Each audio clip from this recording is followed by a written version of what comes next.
Ronald, how will this translate into 2028? Kasi recently parang minamap na nila no kung paano nga yung mga US influence tsaka tong Chinese influence are already, kumbaga, gumugulong na yung mga strategies nila for 2028. Ang Pilipinas, ang torn sa China, dito sa South China Sea.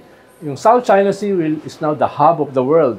The global conflict, the global engagement, economic, technology, military will be in this region.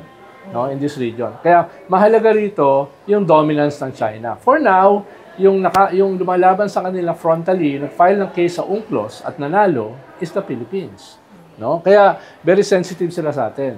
Kaya kung magkakaroon ng isang bagong Duterte government, tingin nila lahat ng kanilang problema ay solved. No? No, but the counter-argument to that. 6 years already.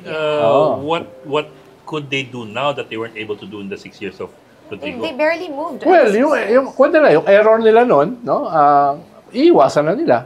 Katulad din yung error ng mga Amerikano nung panahon na nakalusot yung isang pro-China government, baka mahirapan na rin. So, kaya nga sinasabi ko, ito yung superpower game ngayon.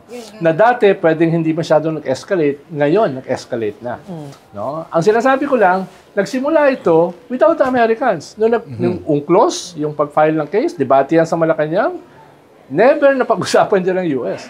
Tayo lang yan. Baka nga yung US, ayaw pa yan. Ayaw pa nila. Ayaw pa ng US noon. Magsampa tayo ng kaso. Kasi no? hindi pa defined yun. Hindi pa tayo nananalo. Wala pa yung Asia pivot noon eh. Kasi nung nanalo na tayo, doon na sila may pumasok. parang may papel na. Debate yan eh. Debate yan noon eh.